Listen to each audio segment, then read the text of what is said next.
Hello, this is Mr. Rahman, and today we're going to be reading Chapter 12 of The Giver by Lois Lowry. You slept soundly, Jonas? His mother asked at the morning meal. No dreams? Jonas simply smiled and nodded, not ready to lie, not willing to tell the truth. I slept very soundly, he said. I wish this one would, his father said, leaning down from his chair to touch Gabriel's waving fist. The basket was on the floor beside him. In its corner, beside Gabriel's head, the smiled hippo sat staring with its blank eyes. So do I, Mother said, rolling her eyes. He's so fretful at night. Jonas had not heard the new child during the night because, as always, he had slept soundly. But it was not true that he had no dreams. Again and again as he slept, he had slid down that snow covered hill. Always in the dream, it seemed as if there was a destination, a something, he could not grasp what, that lay beyond the place where the thickness of snow brought the sled to a stop. He was left upon awakening with the feeling that he wanted, even somehow needed, to reach the something that waited in the distance. The feeling that it was good, that it was welcoming, that it was significant. But he did not know how to get there. He tried to shed the leftover dream, gathering his schoolwork and preparing for the day. School seemed a little different today.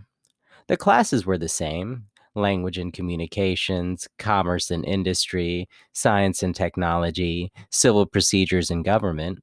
But during the breaks for recreation periods and the midday meal, the other new 12s were abuzz with descriptions of their first day of training. All of them talked at once, interrupting each other, hastily making the required apology for interrupting, then forgetting again in the excitement of describing the new experiences. Jonas listened. He was very aware of his own admonition not to discuss his training, but it would not have been impossible, anyway. There was no way to describe to his friends what he had experienced there in the annex room. How could you describe a sled without describing a hill and snow? And how could you describe a hill and snow to someone who had never felt height or wind or that feathery magic cold? Even trained for years, as they all had been in precision of language, what words could you use which would give another the experience of sunshine? So it was easy for Jonas to be still and to listen. After school hours, he rode again beside Fiona to the house of the old. I looked for you yesterday, she told him, so we could ride home together. Your bike was still there, and I waited for a little while. But it was getting late, so I went home. I apologize for making you wait, Jonas said. I accept your apology, she replied automatically. I stayed a little longer than I expected, Jonas explained. She pedaled forward silently, and he knew that she expected him to tell her why. She expected him to describe his first day of training, but to ask would have fallen into the category of rudeness. You've been doing so many volunteer hours with the old, Jonas said, changing the subject. There won't be much that you don't already know. Oh, there's a lot to learn, Fiona replied. There's administrative work and the dietary rules and punishment for disobedience. Did you know that they use a discipline wand on the old, the same as for small children? And there's occupational therapy and recreational activities and medications, and they reach the building and break their bikes. I really think I'll like it better than school, Fiona confessed. Me too, Jonas agreed, wheeling his bike into its place. She waited for a second, as if, again, she expected him to go on. Then she looked at her watch, waved, and hurried toward the entrance. Jonas stood for a moment beside his bike, startled. It had happened again. The thing that he thought of now as seeing beyond. This time it had been Fiona who had undergone that fleeting, indescribable change. As he looked up and toward her going through the door, it happened. She changed. Actually, Jonas thought, trying to recreate it in his mind, it wasn't Fiona in her entirety. It seemed to be just her hair, and just for that flickering instant. He ran through it in his mind. It was clearly beginning to happen more often. First, the apple a few weeks before. The next time had been the faces in the audience at the auditorium just 2 days ago. Now, today, Fiona's hair. Frowning, Jonas walked toward the annex. I will ask the giver, he decided. The old man looked up, smiling when Jonas entered the room. He was already seated beside the bed, and he seemed more energetic today, slightly renewed and glad to see Jonas. Welcome, he said. We must get started. You're 1 minute late. I apologize. Jonas began and then stopped, flustered, remembering there were to be no apologies. He removed his tunic and went to the bed. I'm 1 minute late because something happened, he explained, and I'd like to ask you about it, if you don't mind. You may ask me anything. Jonas tried to sort it out in his mind so that he could explain it clearly. I think it's what you call seeing beyond, he said. The giver nodded. Describe it, he said. Jonas told him about the experience with the apple. Then the moment on the stage when he had looked out and seen the same phenomenon in the faces of the crowd. Then today, just now, outside, it happened with my friend Fiona. She herself didn't change exactly, but something about her changed for a second. Her hair looked different, but not in its shape, not in its length. I can't quite. Jonas paused, frustrated by his inability to grasp and describe exactly what had occurred. Finally, he simply said, It changed. I don't know how or why. That's why I was 1 minute late, he concluded, and looked questioningly at the giver. To his surprise, the old man asked him a question which seemed unrelated to the seeing beyond. When I gave you the memory yesterday, the first one, the ride on the sled, did you look around? Jonas nodded. Yes, he said, but the stuff, I mean the snow, in the air made it hard to see anything. Did you look at the sled? Jonas thought back. No, I only felt it under me. I dreamed of it last night too, but I don't remember seeing the sled in my dream either, just feeling it. The giver seemed to be thinking. When I was observing you before the selection, I perceived that you probably had the capacity, and what you describe confirms that. It happened somewhat differently to me, the giver told him. When I was just your age, about to become the new receiver, I began to experience it, though it took a different form. With me, it was, well, I won't describe that now. You wouldn't understand it yet. But I think I can guess how it's happening with you. Let me just make a little test to confirm my guess. Lie down. Jonas lay on the bed again with his hands at his sides. He felt comfortable here now. He dozed his eyes and waited for the familiar feel of the giver's hands on his back. But it didn't come. Instead, the giver instructed him, call back the memory of the ride on the sled. Just the beginning of it, where you're at the top of the hill, before the slide starts.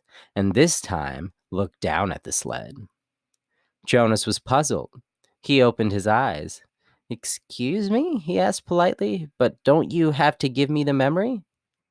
It's your memory now. It's not mine to experience any longer. I gave it away. But how can I call it back? You can remember last year or the year that you were 7 or 5, can't you? Of course. It's much the same. Everyone in the community has one generation memories like those, but now you will be able to go back farther. Try. Just concentrate. Jonas closed his eyes again. He took a deep breath and sought the sled and the hill and the snow in his consciousness. There they were, with no effort. He was again sitting in that whirling world of snowflakes atop the hill. Jonas grinned with delight and blew his own steamy breath into view. Then, as he had been instructed, he looked down. He saw his own hands, furred again with snow, holding the rope. He saw his legs and moved them aside for a glimpse of the sled beneath. Dumbfounded, he stared at it. This time it was not a fleeting impression. This time the sled had, and continued to have, as he blinked and stared at it again, that same mysterious quality that the apple had had so briefly, and Fiona's hair. The sled did not change. It simply was whatever the thing was. Jonas opened his eyes and was still on the bed. The giver was watching him curiously. Yes, Jonas said slowly. I saw it in the sled. Let me try one more thing. Look over there to the bookcase. Do you see the very top row of books, the ones behind the table on the top shelf? Jonas sought them with his eyes. He stared at them, and they changed. But the change was fleeting. It slipped away the next instant. It happened, Jonas said. It happened to the books, but it went away again. I'm right then, the giver said. You're beginning to see the color red. The what?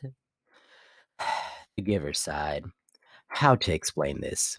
Once, back in the time of the memories, everything had a shape and size, the way things still do, but they also had a quality called color. There were a lot of colors, and one of them was called red. That's the one you are starting to see. Your friend Fiona has red hair, quite distinctive actually. I've noticed it before.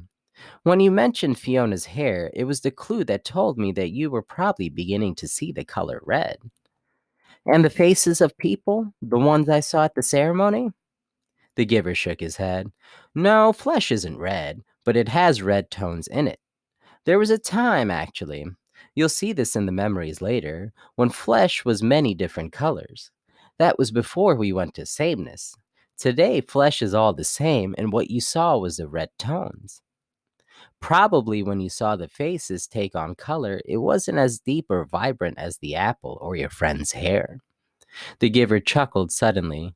We've never completely mastered sameness. I suppose the genetic scientists are still hard at work trying to work the kinks out.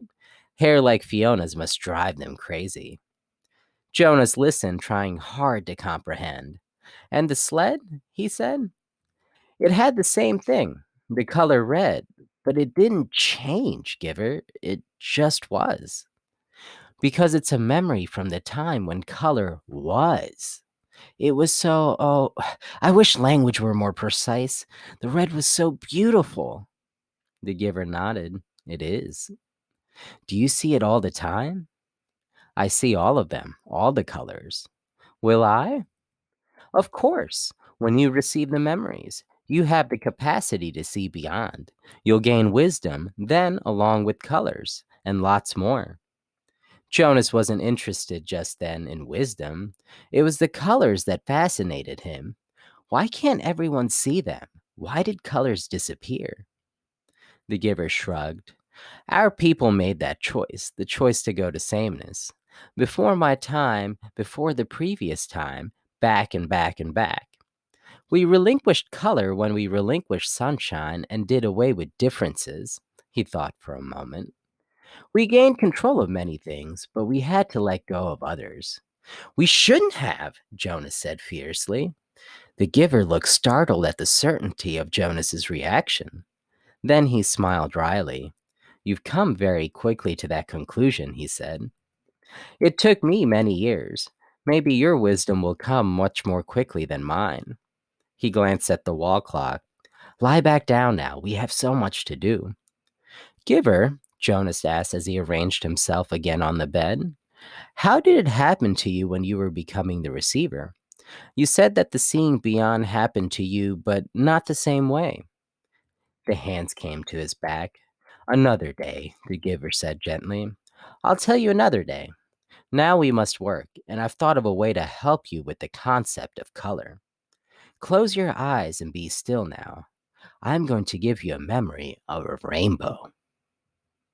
End of chapter 12.